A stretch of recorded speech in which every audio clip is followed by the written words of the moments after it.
Success के ऊपर, कि हमें अगर सेल्स में सफलता चाहिए, हम बिक्री में अगर सफलता चाहते हैं, बेचने में हम निपुण होना चाहते हैं, तो इसमें 3 चीजें बहुत महत्वपूर्ण हैं। सेल्स के 3 घटक हैं, मैं उसको रिपीट कर रहा हूं जो पिछले वेडनेसडे को हमने लिया था। इसमें पहला जो था वो था सेल्फ, मतलब स्वयं, हम खुद। दूसरा जो इसका घटक होता है, सेल्स में 3 चीजें शामिल होती हैं। एक तो हम खुद शामिल होते हैं, दूसरी जो चीज शामिल होती है वो होती है प्रोडक्ट या सर्विसेज, जो हम सेवाएं देते हैं या जो हमारा कोई वस्तु है उसको जो हम बिक्री करना चाहते हैं वो। और तीसरा है हम जिस व्यक्ति को वो बेचना चाहते हैं, प्रोस्पेक्ट जिसको हम बोलते हैं। तो ये 3 सेल्स के घटक हैं। ये 3 चीजें जब समाहित होती हैं, जब एक जगह आती हैं, तभी कोई बिक्री संपन्न होती है, कोई सेल्स कंप्लीट होता है।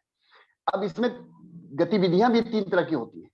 3 तरह की गतिविधियों में क्या होता है, एक तो हम प्रोस्पेक्टिंग करते हैं। प्रोस्पेक्टिंग मतलब हमें किसको बेचना है, वो प्रोडक्ट, वो सर्विसेज। दूसरा है कि हम उस चीज को प्रेजेंट करते हैं, प्रेजेंटेशन जिसको बोलते हैं। प्रेजेंटेशन का मतलब कोई मान लीजिए फल बेच रहा है, कोई सब्जी बेच रहा है, कोई कपड़ा बेच रहा है, कोई जूते चप्पल बेच रहा है। तो एक तो वो ग्राहक को निर्धारित करेगा कि हमको किसको बेचना है, दूसरा क्या चीज बेचना है, और एक चीज सेल्स के बारे में जो हमने एक बार चर्चा किया था, जो दिखता है वो बिकता है। बिकता उसी का है जो बोलता है, और बार बार उसी का बिकता है जो सच बोलता है। तो सेल्स के बारे में ये एक बहुत कॉमन सी बात है। तो जो दिखता है वो बिकता है, तो इसके लिए प्रेजेंटेशन जरूरी है। आप चाहे सर्विसेज बेच रहे हो, कोई कॉन्सेप्ट बेच रहे हो या प्रोडक्ट बेच रहे हो, तो ये जरूरी है कि आप इसका ध्यान रखें कि हम जो भी चीज बेचते हैं उसको हम प्रेजेंट करें। और तीसरा है क्लोजिंग। हमने ग्राहक समझ लिया, उसकी प्रोस्पेक्टिंग हमने कर ली, उसके बाद हम अपने प्रोडक्ट को दिखा दिए, और उसके बाद बिक्री को संपन्न करना, मतलब उसको क्लोजिंग में करते हैं। तो ये 3 तरह की गतिविधियां हमें सेल्स में करनी पड़ती है। इसके बाद हमने बातचीत की थी पिछले वेडनेसडे को, सफल बिक्री की 7 बड़ी योग्यताएं जो सफलता में योगदान देती है। मतलब ये, अगर आप सफल सक्सेस सेल्समैन होना चाहते हैं, तो आपको ये 7 योग्यताएं आपके अंदर होनी चाहिए। अगर ये 7 तरह की योग्यताएं आपके अंदर हैं, तो आप निश्चित रूप से सेल्स में, बिक्री में आप सफल होंगे। उसमें क्या क्या था, उसमें 7 पॉइंट थे, जिसमें पहला था प्रोस्पेक्टिंग, ज्यादा व बेहतर प्रोस्पेक्ट खोजना व उनके साथ समय बिताना। आप बेहतर प्रोस्पेक्ट खोजिए और उनके साथ समय बिताइए। दूसरा था तालमेल एवं विश्वास जमाना। हम उनके साथ रैपो बनाते हैं, तालमेल बनाते हैं, हम उनको पसंद करते हैं, तभी वो हमको पसंद करते हैं, और तो फिर हम कोई भी प्रोडक्ट उनको बेच सकते हैं। तो ये विश्वास जमाने वाली बात है। हमने एग्जांपल भी दिया था एक टीचर का। इसके बाद तीसरी बात थी उसमें आवश्यकताओं को पहचानना। उनकी नीड क्या है, उनकी जरूरतें क्या है, उनकी आवश्यकता क्या है। जब हम ये पहचान लेते हैं तो फिर हमको बिक्री करना हमारे लिए आसान हो जाता है उस प्रोडक्ट का। उसके बाद फोर्थ था प्रस्तुति देना, मतलब प्रेजेंटेशन जिसको बोलते हैं। हम प्रेजेंट करते हैं, क्योंकि हम लोग एक डायरेक्ट सेलिंग इंडस्ट्री में हैं, आरसीएम बिजनेस जैसे खूबसूरत सिस्टम में है। तो हम उनको, जैसे अभी प्रियांशु जी ने कैलकुलेशन का जो अभी प्रेजेंटेशन दिया, तो हम प्रस्तुति जब देते हैं तो उस व्यक्ति के अंदर एक चाहत पैदा होती है कि नहीं, मुझे भी ये काम करना है। उसके बाद कुछ ऑब्जेक्शंस आपके सामने आएंगे प्रोस्पेक्ट की तरफ से, आपत्तियां आएंगी। जैसे कुछ आपत्तियां जो कॉमन आपत्तियां होती हैं, नेटवर्क को लेकर के आपत्ति होती है कि साहब हमको लोग नहीं मिलेंगे, टाइम नहीं है। ये सब नेटवर्क को लेकर के कुछ ऑब्जेक्शंस लोगों के आते हैं सामने। कुछ आपत्तियां होती हैं पैसे को लेकर के, जो परचेजिंग वाली जहां बात आती है, खरीदारी की जब बात आती है कि साहब सामान बहुत महंगा है, इतने में तो बाहर में भी मिल जाता है, बाहर के रेट से भी ज्यादा है। तो इस तरह की बहुत सारी बातें प्रोस्पेक्ट की तरफ से आपके समक्ष रखी जाएंगी। दरअसल ये जो आपत्तियां हैं सामने वाले की, उससे आपको निकलने आना चाहिए, उसका प्रॉपर जवाब आपके पास होना चाहिए, तभी आप उसको संतुष्ट कर पाएंगे, उनकी आपत्तियों का सही तरीके से जवाब दे करके। तो इसमें जरूरत पड़ेगी आपके नॉलेज की। जब आपके पास नॉलेज रहेगा तभी आप उनके आपत्तियों का सही तरीके से जवाब दे पाएंगे। तो इसीलिए हम बार बार बोलते हैं कि मीटिंगों में आइए, बुक्स पढ़िए, जो भी जूम के ऊपर, यूट्यूब में जो भी बहुत सारे लीडर, सफल लीडर के जो भी वीडियोज हैं उसको देखिए, आपको बहुत सारी चीजें वहां से समझ में आएंगी, और तब फिर आप आपत्तियों का जवाब सही तरीके से दे पाएंगे। क्योंकि यहाँ पर कोई एक ट्रस्टेड या कोई ऐसा बहुत ही ऐसा फॉर्मूला नहीं है कि जो काम करेगा, क्योंकि लोगों के सवाल अलग अलग होंगे, आपको जवाब उसके अनुरूप देना पड़ेगा। तो आपत्तियों का जवाब देना ये 5th पॉइंट था। 6th पॉइंट था बिक्री पूरी करना और कर्म का आग्रह करना। मतलब हम सेल्स को कंप्लीट करते हैं और फिर काम करने के लिए उनको आग्रह उनसे करते हैं। और इसमें हमने अनुबंध पर हस्ताक्षर करवाने की बात की थी, जिसमें मैंने जिक्र किया था और उसका मुझे अच्छे तरीके से याद है, प्रियांशु जी ने वो दिखाया भी था कि हम वो एक फॉर्म होता है। शुरुआती दौर में हम लोग एक फॉर्म फिलअप करवाते थे, उसका नाम लिखते थे और फिर उस पर दस्तखत करवाते थे और तब परचेजिंग करवाने के बाद फिर उस व्यक्ति की ज्वाइनिंग करवाते थे। तो जैसे ही वो सिग्नेचर जब एक व्यक्ति कर देता है उस पर, उस फॉर्म पर, तो उस व्यक्ति को लगता है कि हाँ मैं अब डायरेक्ट सेलर बन गया हूँ, रजिस्टर्ड आरसीएम में मेरी ज्वाइनिंग हो गई, क्योंकि यहाँ पर सारा चीज ऑनलाइन होता है, उसको दिखाने के लिए कुछ आपके पास होता नहीं है। तो एक फॉर्म की बात हमने की थी और उसका फॉर्म का प्रियांशु जी ने पिछली बार दिखाया भी था। और 7वां है रिटेल और रेफरल्स हासिल करना। सॉरी, रिटेल और रेफरल्स हासिल करने का मतलब यह है कि आपने कोई प्रोडक्ट या सेवाएं जो दी है किसी व्यक्ति को, तो अगर उसको वो प्रोडक्ट अच्छा लगा है, उससे उस व्यक्ति को अगर फायदा हुआ है, तो हम उसी व्यक्ति से फिर पूछते हैं कि साहब अगर आपकी जानकारी में ऐसे कोई व्यक्ति और हैं तो आप उनके बारे में हमको बताइए, हम उनसे भी जाके मिलेंगे।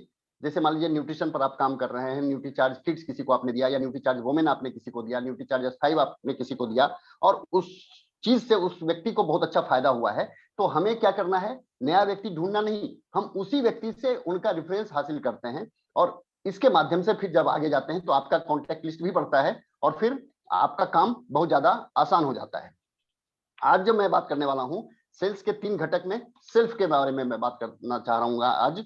और देखिए आज 10 पॉइंट इसमें है, थोड़ा जल्दी ही कवर करने का प्रयास करूंगा। परमिट टाइम क्या कर रहा है, चलिए 8 बजा है, कोशिश मेरी रहेगी कि मैं 10 पॉइंट कवर कर ही लूँ आज। तो सेल्फ के बारे में, मतलब जो 3 घटक मैंने बताए थे उसमें सेल्फ भी एक था। तो सेल्फ में क्या सुधार करना है भाई, प्रोडक्ट सर्विसेज अपनी जगह, प्रोस्पेक्टिंग अपनी जगह, लेकिन हम जो सबसे पहले व्यक्ति होते हैं जिन्हें सेल्स करना है, जिन्हें बिक्री करनी है, हमारे अंदर वो कौन कौन सी क्वालिटीज होनी चाहिए, इस पर मैं आज बात करता हूं। एक सफल सेल्समैन की जो क्वालिटी होनी चाहिए उस पर। तो सबसे पहला इसमें है उत्साही बने। नंबर 1 पॉइंट है, आप नोट कीजिए इसको, उत्साही बने। एनर्जी, उत्साही का मतलब आप उत्साह से भरे रहिए, क्योंकि कल भी मैंने इसका जिक्र किया था, उत्साह जो जोश होता है, जो एनर्जी होती है, वो क्या होता है, वो संक्रामक होता है। मतलब आपके अंदर का उत्साह सामने वाले को वो ट्रांसफर हो जाता है। जैसे कोरोना संक्रमण फैलाता है, उसी तरह से जोश भी, उत्साह भी संक्रमण फैलाता है। आप उत्साहित होंगे तो आपको देख करके ये वाला चला जाए। आपकी 80% सफलता, आप इसको अगर नोट करना चाहें उत्साही बने में, तो आप इसको बिल्कुल नोट कीजिए। आपकी 80% सफलता आपके नजरिए, आपके व्यक्तित्व और प्रेरणा के स्तर से तय होती है। फिर मैं रिपीट कर देता हूं, आपकी 80% सफलता, एक सेल्समैन की 80% सफलता उसके नजरिए, उसके व्यक्तित्व और प्रेरणा के स्तर से तय होती है। वो कितना प्रेरित है किसी प्रोडक्ट को लेकर के, किसी सर्विसेज को लेकर के, उसका नजरिया उस प्रोडक्ट के प्रति कैसा है और उसका व्यक्तित्व कैसा है। कई बार आपने देखा होगा, थोड़ा सा मैं इसमें समय ले रहा हूं आपसे, कई बार आपने देखा होगा कि वही प्रोडक्ट एक व्यक्ति अपनी उत्साह की वजह से चुटकियों में बेच देता है, और वही प्रोडक्ट एक दूसरा ढीला ढाला व्यक्ति, जिसका नजरिया ठीक नहीं है, जिसका व्यक्तित्व ठीक नहीं है, जो अंदर से खुद ही प्रेरित नहीं है, खुद ही प्रोडक्ट यूज नहीं करता, खुद ही उसको बिलीव नहीं है उस अपने प्रोडक्ट पर, वो सेम प्रोडक्ट नहीं बेच पाता है। बार बार रिक्वेस्ट कर रहा है, आग्रह कर रहा है सामने वाले से, लेकिन वो प्रोडक्ट नहीं बेच पाता है। लेकिन एक उत्साही सेल्समैन, एक उत्साही व्यक्ति उस प्रोडक्ट को एकदम चुटकियों में बेचेगा। मतलब इतना उसके साथ अंदर कॉन्फिडेंस होता है कि वो उस प्रोडक्ट को सामने वाले के सामने इस तरीके से रखेगा, इस तरीके से पेश करेगा कि सामने वाला बिना कुछ पूछे हुए, बिना कोई आपत्ति किए हुए उस प्रोडक्ट को ले लेता है। तो ये कब होता है, जब एक व्यक्ति उत्साहित होता है। तो उत्साह बहुत जरूरी है, जोश बहुत जरूरी है, जुनून बहुत जरूरी है।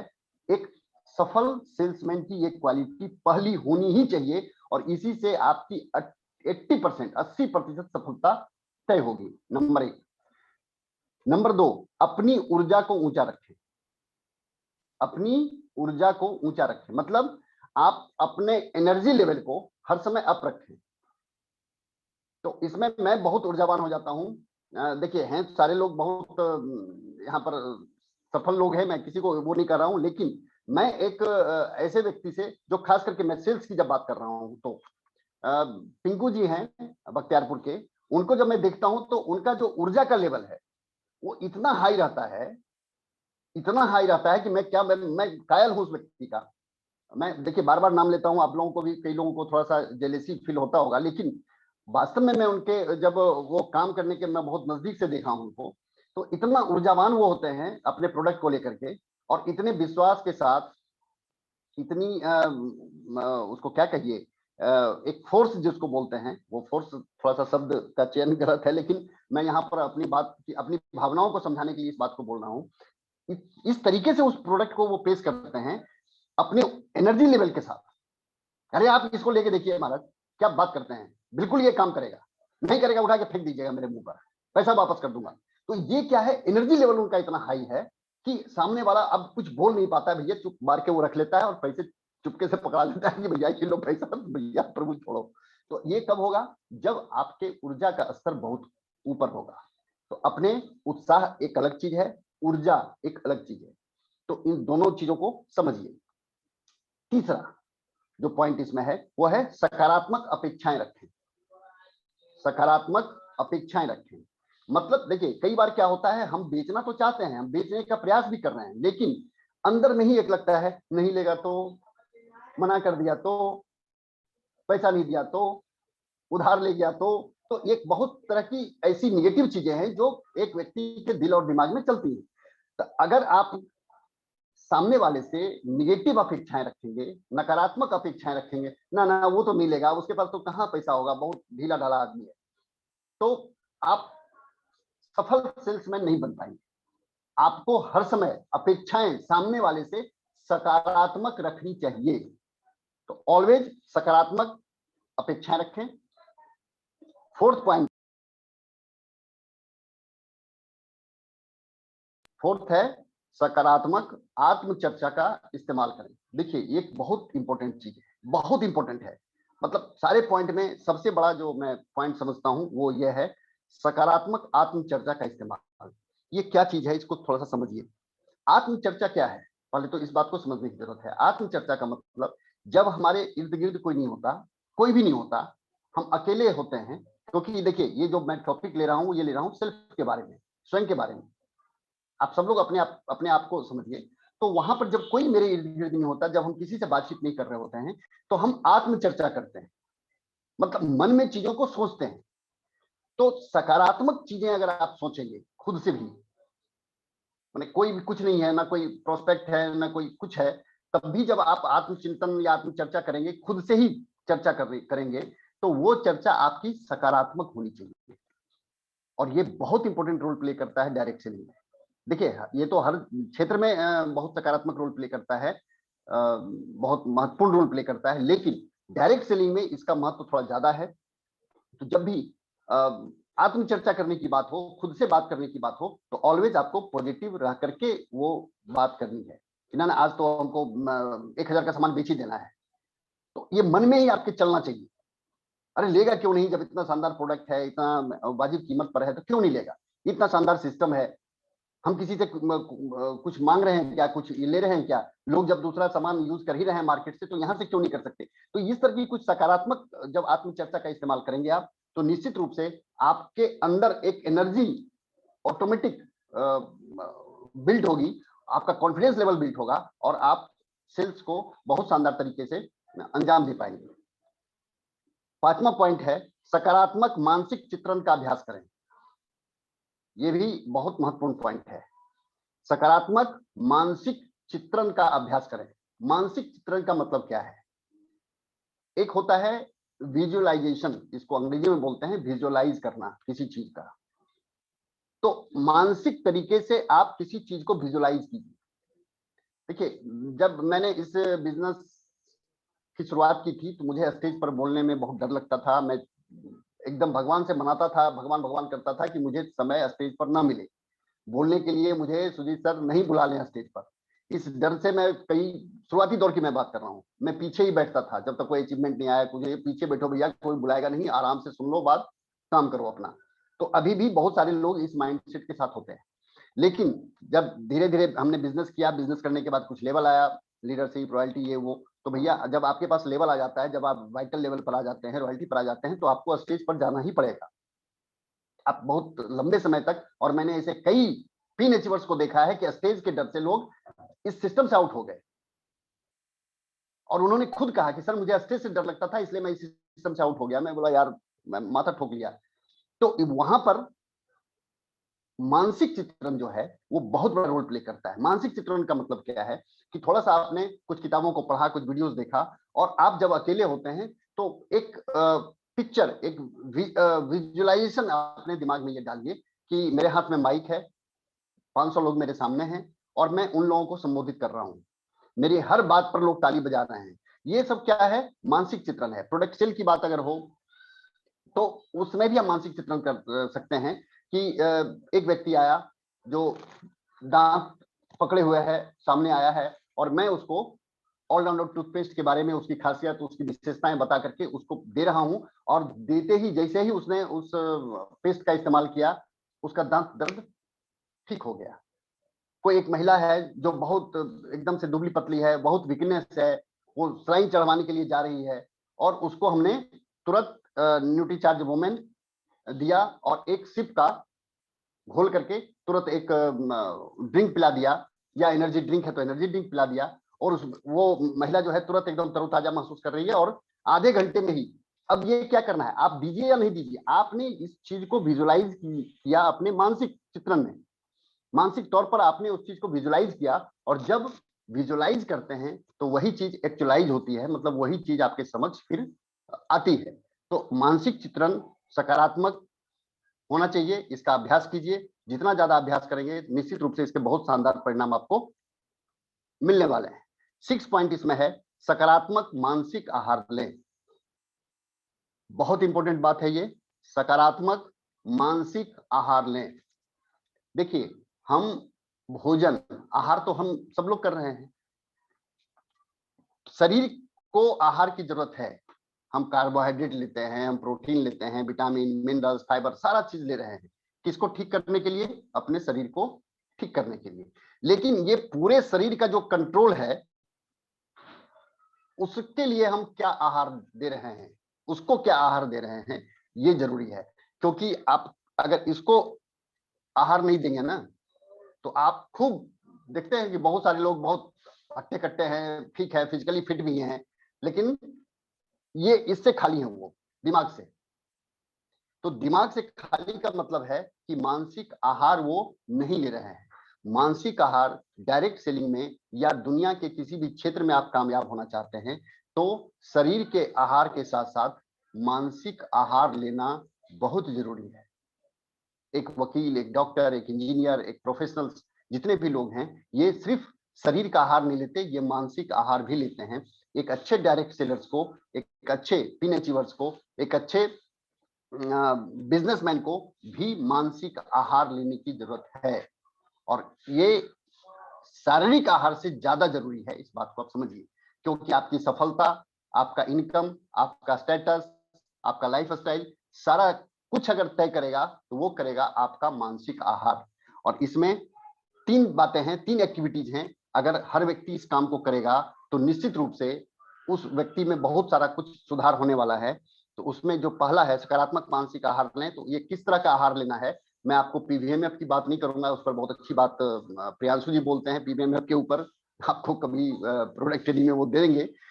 लेकिन अभी जो मानसिक आहार की बात हो रही है, मैं उसकी बात कर रहा हूं। उसमें फर्स्ट पॉइंट है, हर दिन 30 से 60 मिनट तक पढ़ें। हर दिन 30 से 60 मिनट तक, मतलब कितना हुआ?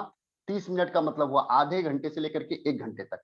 मैं ये कहता हूं कि आप में से बहुत सारे लोग पार्ट टाइम इस बिजनेस को कर रहे हैं, तो कम से कम 30 मिनट तो जरूर अपना मानसिक आहार उसको दीजिए।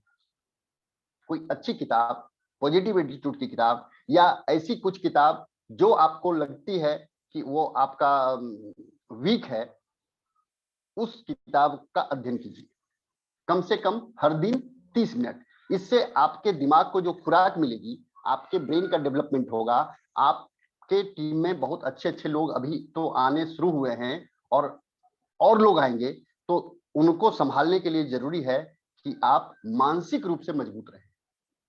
भाई लड़ना अगर हो तो शारीरिक रूप से मजबूती आपको चाहिए, डेली एक्सरसाइज, योगा, प्रैक्टिस, सारा चीज। एक स्पोर्ट्समैन अगर आप बहुत अच्छा बनना चाहते हैं तो उसके लिए आपको फिजिकली भी बहुत अच्छा आहार लेना पड़ेगा, एक्सरसाइज करना पड़ेगा, ये सारी चीजें करनी पड़ेगी। अगर आपको मानसिक रूप से मजबूत बनना है तो उसके लिए जो आहार चाहिए वो है सबसे पहली चीज। और सुरेंद्र सर इस पर बहुत बहुत पूरी A to Z of direct selling में उन्होंने इसकी बहुत सारी चर्चाएं की हैं, पढ़ने को लेकर के कि किस तरीके से पढ़ना चाहिए, पढ़ने का तरीका क्या हो, पढ़ने के क्या फायदे हैं, क्यों लोग नहीं पढ़ते हैं, किस तरीके से पढ़ना चाहिए। तो ये बहुत सारा डिटेल में, और मैंने सारा पॉइंट उनका लिखा हुआ है। कभी सिस्टम की ट्रेनिंग की बात होगी आगे, मैं उन सब चीजों को लूंगा जो A to Z of direct selling में सुरेंद्र सर ने कहा है। एक एक चीज को मैं, एक एक लाइन को मैं लिखता हूँ उनके हर स्लाइड को, और उसको मैं बहुत नजदीक से महसूस भी करता हूँ। तो मानसिक आहार लेने के लिए हर दिन 30 से 60 मिनट तक पढ़ें। दूसरा है शैक्षणिक CD और ऑडियो सुने। मतलब शैक्षणिक का मतलब क्या हुआ, शिक्षण से जुड़ी हुई, जिस सेक्टर में हम लोग हैं उससे जुड़ी हुई कोई भी CD और ऑडियो किसी सक्सेसफुल लीडर की, जैसे मुकेश कोठारी जी हैं, सुरेंद्र सर हैं, सुजीत सर हैं, विजय बिरोदिया सर हैं, राकेश शर्मा जी हैं, केसी छावड़ा जी हैं, मैंने जो भी लोग इस RCM में सफल हो गए हैं उनकी बहुत सारी यूट्यूब पर बहुत सारी बातें हैं, S. अत्री जी हैं, तो काफी लोग हैं, बहुत सफल लोग हैं। इन लोगों के जब आप ऑडियो और CD जब सुनेंगे तो इससे आपको मानसिक आहार मिलेगा कि इतने सफल लोग किस तरीके से बोलते हैं, उनके शब्दकोश में किस किस तरह के शब्द हैं जिससे लोग प्रेरित होते हैं। तो इन सब चीजों को सुनने से एक तो बोलने की कैपेसिटी आपकी बढ़ेगी, दूसरा बहुत सारे किस तरह से लोग बोलते हैं ये आप सीख पाएंगे, क्योंकि बोलना जो है ना वो एक कला है। बोलते तो सब हैं, कोई गूंगा नहीं है, लेकिन किस तरीके से बोलना है, कितना बोलना है, कब बोलना है, कब चुप रहना है, बहुत सारी बातें उसमें शामिल हैं। तो ये आपको तब समझ में आएगा जब आप शैक्षणिक CD या ऑडियो सफल लीडर का सुनेंगे। तो इस पर भी आप 10 से 15-20 मिनट का समय दीजिए। और सकारात्मक मानसिक आहार में जो तीसरी, जो सबसे महत्वपूर्ण बात है वो है यथासंभव हर सेमिनार में आने का कष्ट कीजिए। मतलब हर सेमिनार में जाइए, यथासंभव, जहां तक संभव हो कोई भी मीटिंग मिस मत कीजिए, क्योंकि कुछ न कुछ, देखिए इस पर मैं एक चीज आपको बताऊंगा। मुकेश कोठारी जी एक बहुत अच्छी बात बोलते थे अपने ट्रेनिंग में, या बोलते हैं अभी भी, कि देखिए एक मीटिंग में 100 तरह की बातें होती हैं। बहुत आसान है सर, इसको सबसे पहले माइंड को अपने एक कमांड दीजिए कि बहुत आसान है। क्या आसान है? मीटिंग लेना बहुत आसान है।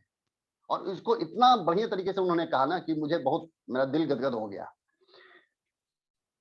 एक मीटिंग में 100 तरह की बातें होती हैं, ठीक? आप एक मीटिंग में जाते हैं और एक बात सीख के आइए, मत पूरा मीटिंग याद कीजिए, एक बात आप सीख लीजिए, जो भी आपको सीखना है अच्छी बात सीख लीजिए। और 100 मीटिंग अगर आपने अटेंड कर लिया तो 100 बात आप सीख गए, आप मीटिंग लीडर हो गए साहब, क्योंकि एक मीटिंग में 100 बातें होती हैं।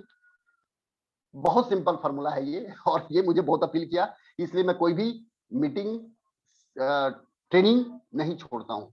किसी अच्छे लीडर की अगर होती है, कोई जाए ना जाए मैं उसकी परवाह नहीं करता, मैं खुद जाता हूँ और वहां पर सीखता हूँ, क्योंकि मुझे सीखना है। मानसिक आहार चाहिए शारीरिक आहार के अलावा। तो ये सकारात्मक मानसिक आहार में 3 बातें थी, मैंने आपसे डिस्कस किया। 7वां जो पॉइंट है, सकारात्मक लोगों के आसपास रहें।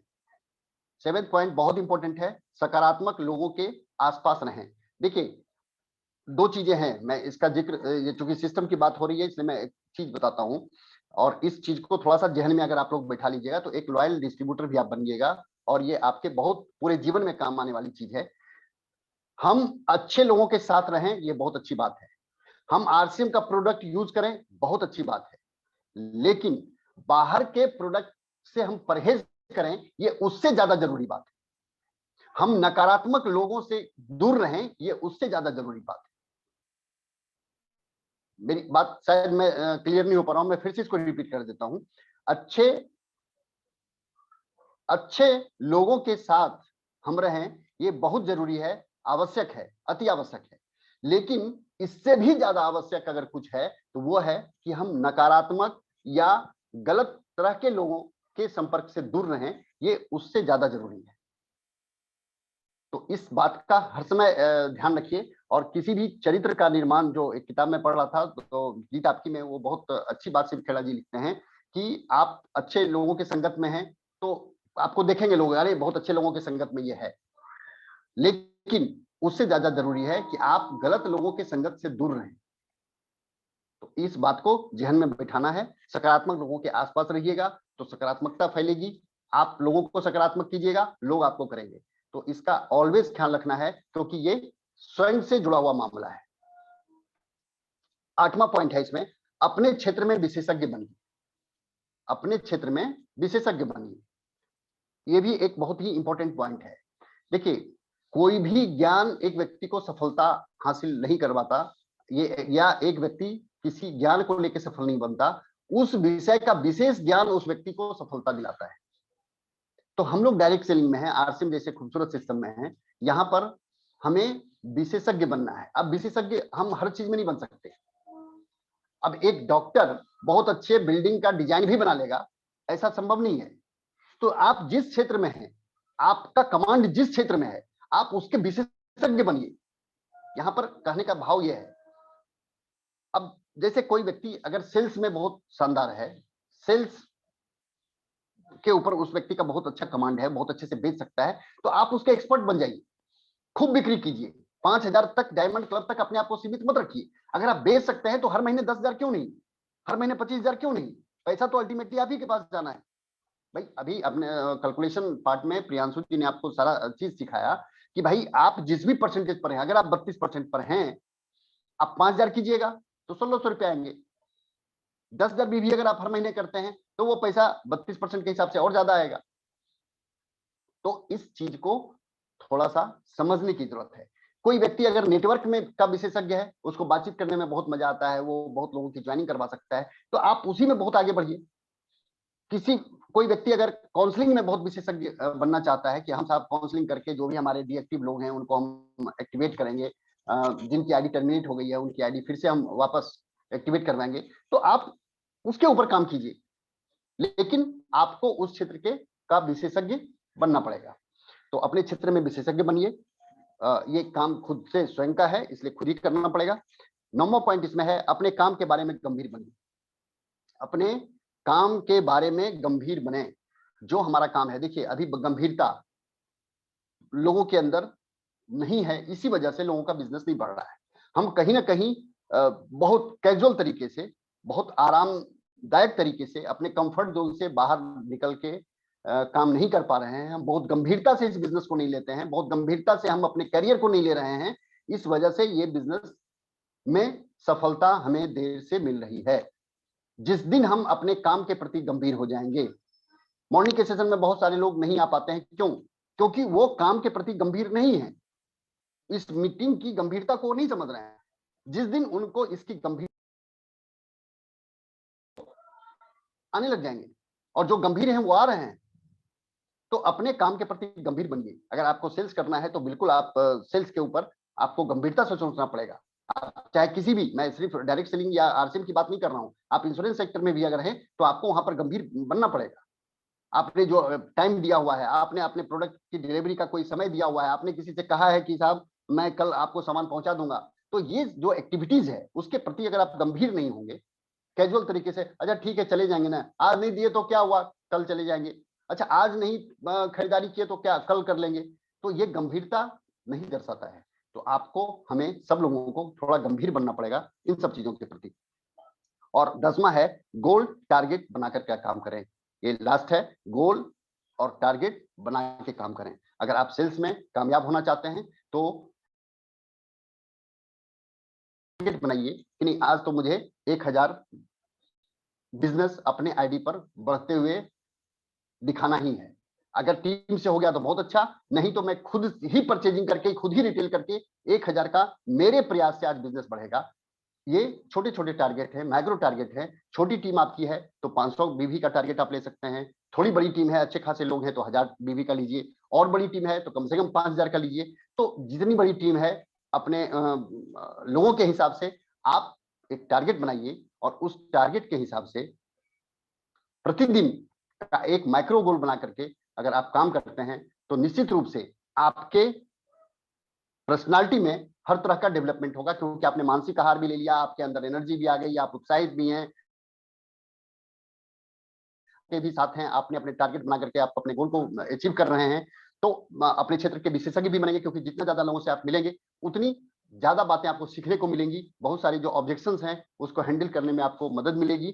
तो ये सारी बातें हैं, सकारात्मक सोचिए, सकारात्मक बोलिए, आत्मचर्चा भी जब कीजिए तो सकारात्मक तरीके से कीजिए। तो ये सारी बातें हैं सेल्फ के बारे में। और हमें अगर एक कामयाब व्यक्ति बनना है, हमें इस सिस्टम का, इस बिजनेस का एक शानदार अचीवर बनना है, एक बहुत अच्छे लेवल पर जाना है, तो इन सारी बातों का अगर हम सब लोगों ने ख्याल रखा, जो ये 10 पॉइंट हमने बताए, ये स्वयं के बारे में है, हमें दूसरों को ठीक बाद में करना है, पहले हम अपने आप को ठीक करें, और अपने आप को ठीक करने के लिए ये जो 10 पॉइंट हैं ये बहुत मददगार साबित होंगे। इन्हीं सारी बातों के साथ मैं अपनी बात को विराम देते हुए प्रियांशु जी को हैंड ओवर करना चाहूंगा एक बार। कि प्रियांशु जी।